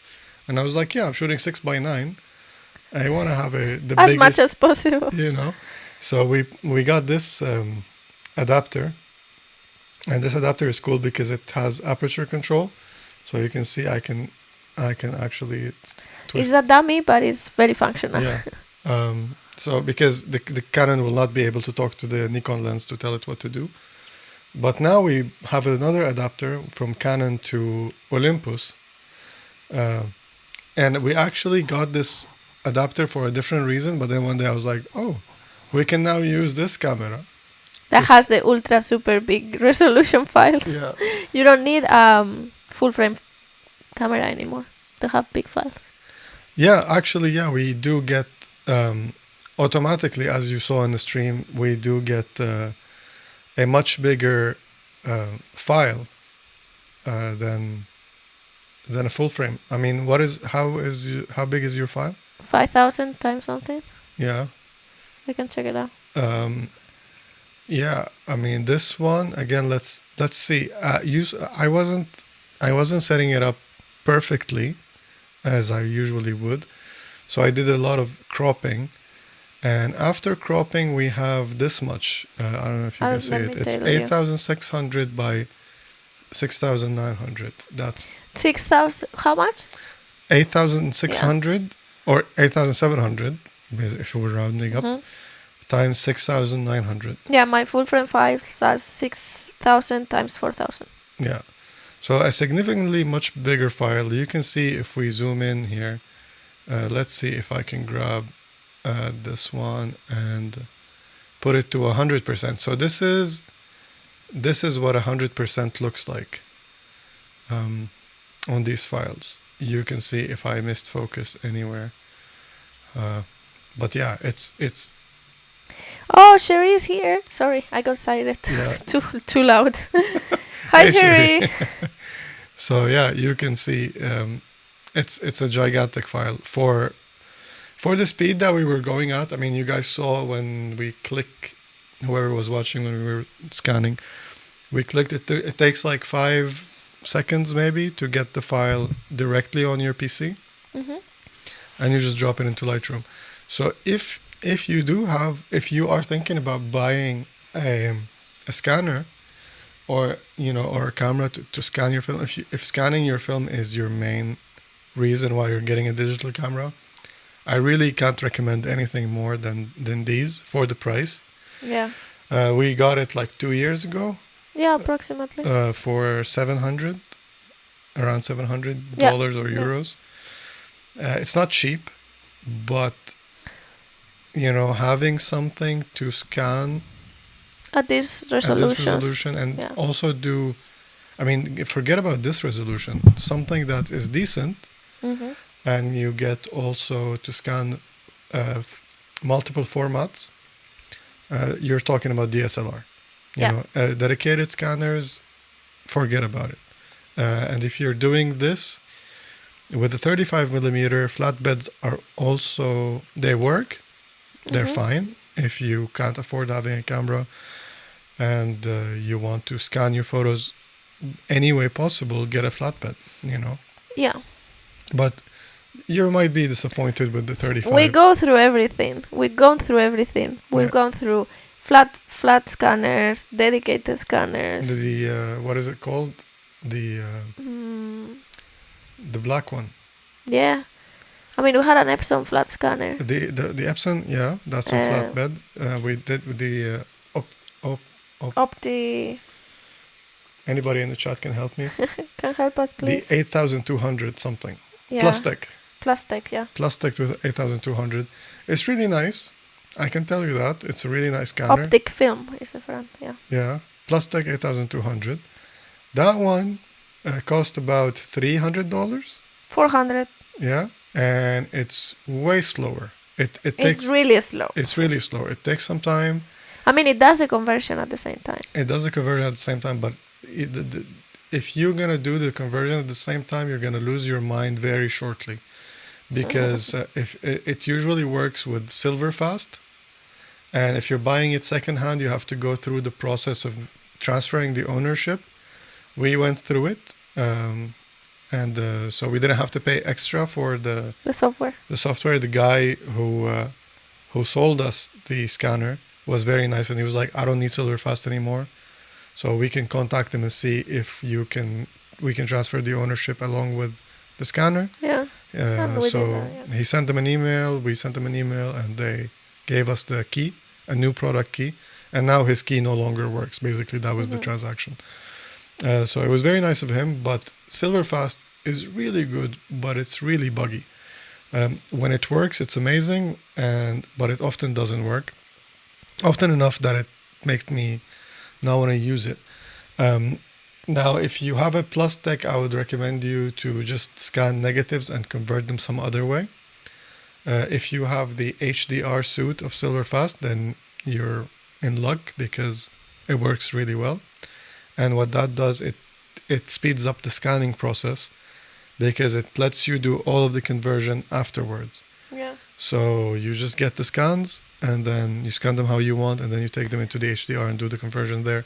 Yeah. And they have really cool tools. They have their emulations of the film. Well, not emulation, but Profiles. Yeah, profiles on how to invert the different files. Mm-hmm. So that's really cool. But if you're thinking about buying a digital camera, I don't know what the price is nowadays anymore of anything, but these Olympus EM1MKii are a bargain. They do a lot of cool stuff. They have, if you want to shoot videos with your kids, your family, your friends, they have stabilized video that is really cool. You don't need to buy a gimbal or anything like that, and your videos will look really cool. So yeah, they have good video. They have this high resolution mode. I'm checking how much it goes for. Yeah, it hasn't gone down. It's not gonna go down. It's a really good value camera. Yeah, it's about $800. Yeah, you can probably find it. Is it new or used? Are you looking? Top mint. Top mint. Yeah. Yeah, they don't make it new anymore. Yeah, but I mean, they might. Some dealers Yeah, might someone have might find it. it. But anyways, I do recommend this one a lot, or any camera that has sensor shift. It's not necessary, but if you ever plan on printing your photos, it might be worth it for you, because then you can just do your scan at home, do your colors, use Photoshop to export and sharpen, or any other similar program, and then take the file to the print house and tell them, please do this exact thing for me, if you know what you're doing. So you can go through the whole process and just borrow the printer of the printers, basically, to get you your file how you like it. Otherwise, you're gonna have to get a bigger scan if you want to do a bigger print, basically, Mm-hmm. and have to rematch whatever you did on your computer when you're like, okay, now I'm happy with the photo, I want to print it. But then you go and they have to rescan it for you and match the colors. I don't know if people worry about these things as much as I do. I don't know. It depends. I mean, people that are doing photography for, artistic reasons, I think they do care. Yeah.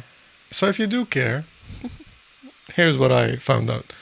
But yeah, for sure, you can also, if you have the money, you can even go crazier. You can, I think the Sony, one of the Sony's, Sony Alpha 3s or 4s, Mm-hmm. they also have the sensor shift and you get a bigger file because you start with a full frame sensor. Yeah. With this one, if you're doing something like 4x5, you have to do stitching on top of stitching. That's what we do, yeah. Yeah, so what it does is this moves the sensor, stitches a bunch of images together and give you one. So we do that on different section of the image, and then we stitch all of those together. So you get like a 200, 300 megapixel file. Yeah. But then you get all the detail that is in the Everything. in the 4x5. And the cool thing about this skier is that it also holds a 4x5, Yeah. the film holder. So that's really cool. So the only thing we wouldn't be able to scan is 8x10. Yeah. Well, we- if we're using 8x10, I think you can just put it on a light table or something. Yeah. Well, if I end up shooting 8x10, I might have them like drum scanned eventually, But I don't even own a camera that shoots 8x10, so I'm not worried about that. Yeah, but I mean, it's a very good thing, the Sky SunrayBox, because you have you can scan basically every format up to 4x5. I wish it was cheaper because it would be such a great display for slide 4x5s. Yeah. You Mhm. can make one. Yeah, that's a good idea. But yeah, I think that's about it for today. What do you think? Do you think we need to cover anything else? No, I think we went over the basics, and that's what we wanted to do today. I think we still have quite some work to do offline because we have more film to scan and more things to convert. But overall, 50D is a very nice film to work with. I feel like it's easy to convert it compared to other films. Yeah. Don't you agree? I agree. I'm just gonna go through some of the photos for those people who joined later. Yeah. We didn't convert the whole Roll. the whole roll just because we were trying different methods. But yeah, you get an idea. Like so, we're using Negative Lab. If you're interested and you're watching now, you can skip back and see Darktable that is completely free, Photoshop that is basically the same as Affinity. Photo, the alternative. This one was an accidental exposure. I talked about it earlier. But yeah, these photos are so nice. And with Negative Lab, you can actually batch convert. Mm-hmm. I usually don't use it because I like the suspense photo by photo. I also like it doing photo by photo. And I've had some issues when I converted the batch. Oh. Some of the photos were Maybe you can convert back to something that has the same kind of light. So I'm gonna try these 4 photos. How about that? So I hit Command and click on the photos that are left, and then Control N and says here convert 4 negatives, and I click convert. This one will take longer because the same loading time for each photo is gonna do it for 4 photos. I think the last one is gonna be really cool. Yeah. So yeah, we were talking about what we went through today. We tried Darktable, which I used for the second time ever today, after the first time that I used it like 2 years ago. So you can check that out. It's really simple. I was surprised actually how well it performed the first time I used it and again today. It's free. We also went through the Photoshop method. The Photoshop method, the Yeah. hardcore method. I don't think so. I think some of the reviews that not the reviews, but like the Tutorials. Oh, look at this one. Look at all Can the I see? halations. It's gonna show up on your screen in a second. All right. Sorry, I'm like, can I see? Like, can you show me? Yeah, it's coming up. So here you can see we have Oh yeah. 2 extra buttons, and these 2 extra buttons sync settings or sync scene. So I'm just gonna say sync settings because that's what I want. Basically, remember earlier I was explaining that you click save, and then now every photo you convert after hitting save is gonna have the same settings. So if you click sync settings, it will do that for you after you play with one image. All the other ones, okay. So now, can I just say how amazing it is that you even have highlights and there is no, like, it's no overly overexposed, the photo, and the highlights are still good. It's just crazy to me. yeah, I mean, it's really, yeah, you've been shooting too much digital, that's what I can say. Yeah. Yeah, I don't know, this film is so nice. Let me bump up the darks on this one. So I like to come in and edit these manually. You can see that I'm going crazy with my sliders, but that's how I like it. I like the photos to be bright. And again, I have a key light blasting in my face, so I might be not saying well. Yeah, but I mean, those photos, I'm happy with how they turned out. This the boom guy. Mm-hmm. And these were the camera crew. They were using, what were they using? Blackmagic, I think, Blackmagic, yeah. with a nice Ronin. Here we're having a casual break while we went by the water to shoot the scene. This was the scene, but this is like, they were laughing because it was so serious. So, do you remember? Yeah. And every time she does the line, they can't hold it because it's so dramatic. And one time I was able to get his reaction on what she was doing. This one, it's a bit too magenta, so I'm gonna just pull out a little bit like that and add more yellow to make it kind of like match more of the rest. Mm-hmm. But yeah, that's about it. That's why I love Negative Lab. It's super simple and easy. But yeah, the Photoshop method is also really nice. You can also have a lot of control and fine detail. Yeah, you can do so many things. And then you're already in Photoshop. So if you want to, like here, actually in this photo, I ended up really liking these specs. I don't know, they grew on me at first. I was like, oh, what is this? But I liked them. I mean, when I used to, back in the day, shoot digital, I used to add these fake scratches. Yeah, right? Yeah. It looks like it could be, pollen coming out of the flowers. So it looks nice. Yeah. So, but if I would come here and try to use this brush to remove them, it's good in Lightroom, but it's way better in, and they keep improving it in Lightroom. Every time I open Lightroom, it asks me to update. And I'm like, oh, the brush is working a little better. Yeah. But then you go to Photoshop and it's like magic over there. So there is a benefit in doing, if you, again, like today, you saw, at first I was so confused. Mm-hmm. It took me a while to play with the different curve thingies. Mm-hmm. But as soon as it clicked in my head, I was like, yeah, I think that's how it was. And boom, boom, boom. It didn't take so much time. No. So... yeah, I mean, you can have your own method. You can try my method, see if you like it. And then you're there. You want to heal. You want to add borders. You want to do anything. It's super easy to do in Photoshop or Affinity. They're the same. Mm-hmm. Last time I checked, at least. So, yeah, I guess that would be it for today. Yeah. Guys, thank you so much for being with us. And thank you if you're watching this video later on, after it has been uploaded.